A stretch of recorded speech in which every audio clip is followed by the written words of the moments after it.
अस्सलाम वालेकुम my dear students. आज जो हमारा टॉपिक है जिसके अंदर हम लोग स्टडी करेंगे किस चीज को, मॉलिक्यूलर मास को और फार्मूला मास को।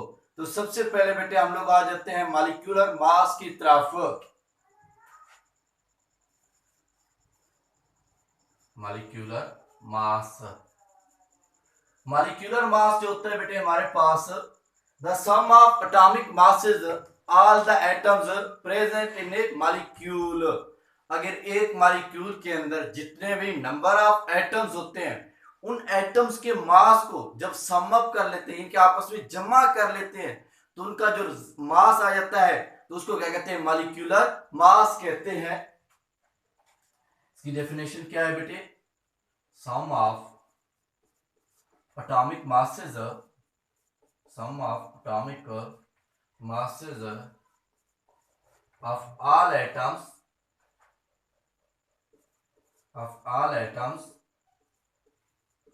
present in a molecule, present in a molecule। एक मॉलिक्यूल के अंदर जो नंबर ऑफ एटम्स मौजूद होते हैं जब उनके मासेस का सम अप करते हैं तो वो हमारे पास क्या बन जाता है, मॉलिक्यूलर मास बन जाता है किसी भी चीज का। अब जैसे हमारे पास एग्जांपल के अंदर आ जाते हैं किस चीज का, molecular mass of chlorine, molecular mass of chlorine ये किस चीज के बराबर होता है, दो एटम्स हैं तो एक का है 35.5 मल्टीपल बाय 2, ये कितना हो जाता है बेटे 71 AMU। नेक्स्ट आ जाते हैं molecular mass of water, molecular mass of water H2O का, हाइड्रोजन के दो एटम्स हैं 2 मल्टीपल बाय 1 प्लस बेटे ऑक्सीजन का एक एटम है प्लस 1 मल्टीपल बाय 16, ये कितना हो जाते हैं बेटे 2 प्लस 16 कितना हो जाते हैं बेटे 18 AMU। उसके बाद नेक्स्ट आ जाते हैं हमारे पास बेटे फार्मूला मास आ जाता है। क्या चीज आ जाता है, फार्मूला मास आ जाता है।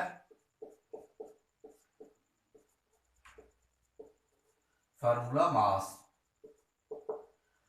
फार्मूला मास क्योंकि हमारे पास जो एनिक कंपाउंड्स होते हैं ये 3 डायमेंशनल सॉलिड्स क्रिस्टल की फॉर्म में एग्जिस्ट करती हैं और इनको रिप्रेजेंट किया जाता है फार्मूला यूनिट से। किसी से रिप्रेजेंट किया जाता है, फार्मूला यूनिट से।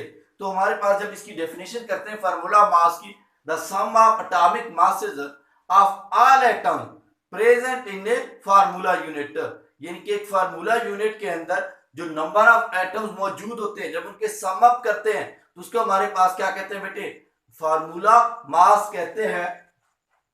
सम ऑफ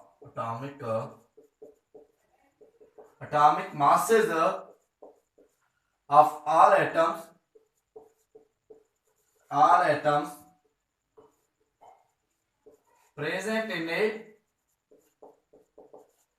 फार्मूला यूनिट। किस चीज के अंदर बेटे, फार्मूला यूनिट के अंदर। अब हमारे पास आ जाता है बेटे जैसे फार्मूला मास ऑफ किस चीज की, formula mass of potassium chloride. क्या चीज आ जाता है बेटे, potassium chloride. Formula mass of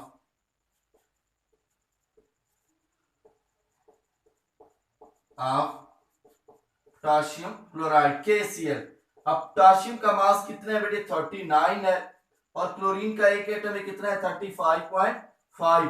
अब इन दोनों को जब ऐड कर देते हैं तो हमारे पास इसका मास कितना आ जाता है बेटे 5 पॉइंट वैसे आ जाता है बेटे 9 प्लस 5 कितना आ जाता है 41, कैरी ऑन ले लेते हैं 6 प्लस 7 ये क्या आ जाता है 7.5, क्या आ जाता है बेटे AMU।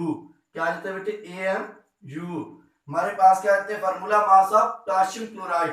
नेक्स्ट लिख देते हैं formula mass of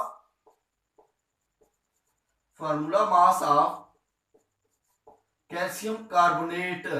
calcium carbonate कहते हैं लैमस्टोन को, चूने के पत्थर को। किस चीज को कहते हैं, लैमस्टोन यानी के चूने के पत्थर को। कैल्शियम का मास है 40, कैल्शियम का मास कितना है बेटे 40 है। प्लस पुट कर देते हैं किस चीज के मास को, कार्बन के मास को। कार्बन का एक एटम है, कार्बन का मास कितना है 12 है। ऑक्सीजन के 3 एटम्स हैं, ऑक्सीजन के एक एटम का मास होता है 16 मल्टीपल बाई 3 कितना आता है बेटे 48। प्लस कर लेते हैं बेटे 48, ये कितने के बराबर हो जाते हैं बेटे 100 AMU। यू के बराबर। अब आ जाते हैं एग्जांपल्स की तरफ। फर्स्ट एग्जांपल जो है बेटे, जिसके अंदर वो कहता है कैलकुलेट द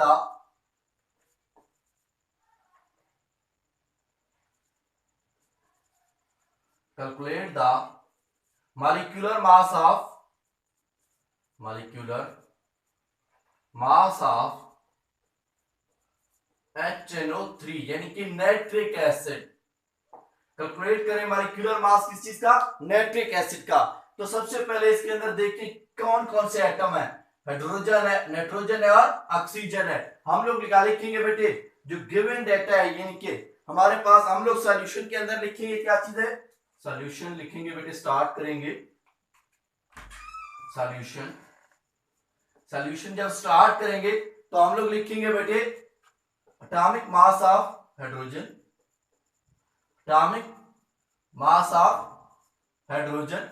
हाइड्रोजन का एक एटम है।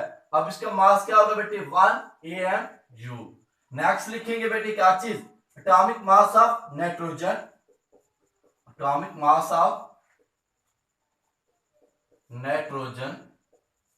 नाइट्रोजन का भी एक एटम है, एक नाइट्रोजन एक का कितना मास होता है बेटे 14 AMU।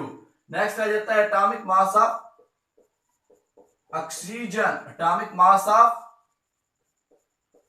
ऑक्सीजन के 3 एटम्स हैं, 3 मल्टीपल बाय 16, ये कितना हो जाता है बेटे 48 AMU। अब हमारे पास क्या है, मॉलिक्यूलर फार्मूला नाइट्रिक एसिड का क्या है, molecular formula of nitric acid, molecular formula ये क्या है बेटे HNO3। अब हम लोग लिखेंगे क्या चीज बेटे, फार्मूला मास, यानी कि जो मॉलिक्यूलर मास है नाइट्रिक एसिड का, इसका हम लोग क्या लिखेंगे molecular mass.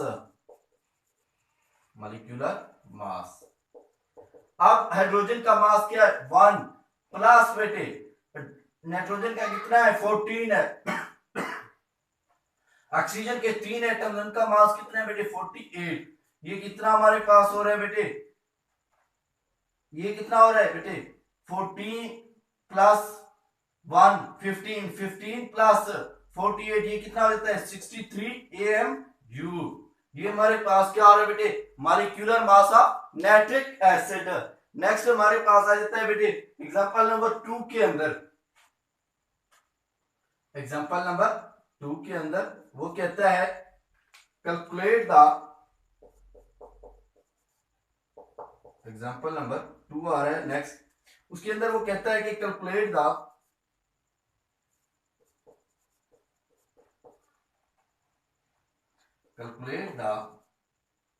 Formula mass of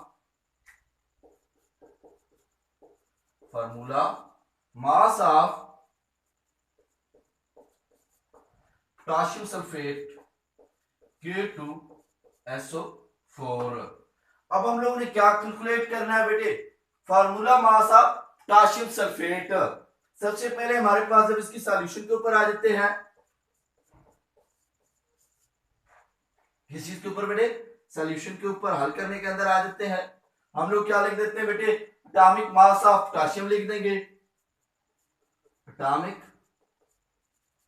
mass of potassium, ये किस चीज के बराबर हो जाता है बेटे, पोटेशियम के 2 एटम है, एक का मास कितना है बेटे 39 मल्टीपल बाई 2, ये कितना हो जाता है बेटे हमारे पास 78 AMU।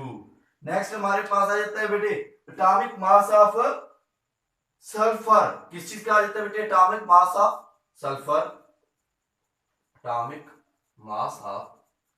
सल्फर, ये किस चीज के सल्फर कितना होता है बेटे, एक का मास 32, कितना आ जाता है बेटे 32 AMU। नेक्स्ट आ जाता है बेटे हमारे पास oxygen, atomic mass of oxygen लिख देंगे, एटॉमिक मास ऑफ ऑक्सीजन के 4 एटम है, 4 मल्टीपल बाई एक का मास कितना होता है 16, ये कितना हो जाता है बेटे 64 AMU।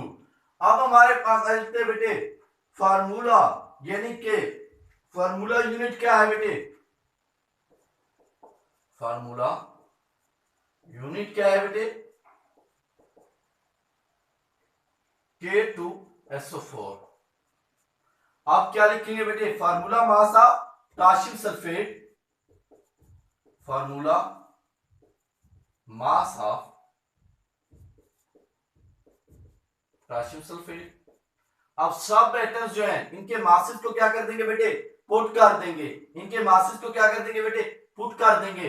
हमारे पास क्या है बेटे 78 प्लस ये पोटेशियम क्या है, सल्फर का कितना है 32 है, प्लस ऑक्सीजन का कितना करेंगे 64। अब जब इनको ऐड कर देते हैं, इनको क्या कर देते हैं, जब बेटे ऐड कर देते हैं, इनको ऐड करने से हमारे पास कितना मास आ जाता है बेटे 174 AMU बन जाता है, एटॉमिक मास यूनिट। इनका इतना मास बन जाता है, formula mass of potassium sulphate. अब आप लोग को एक बात ये पता होना चाहिए, जो मॉलिक्यूलर मास होंगे वो हमारे पास क्या होंगे बेटे, नॉन मेटल्स के, यानी कि उनके क्या होंगे बेटे, मॉलिक्यूल के मास होंगे।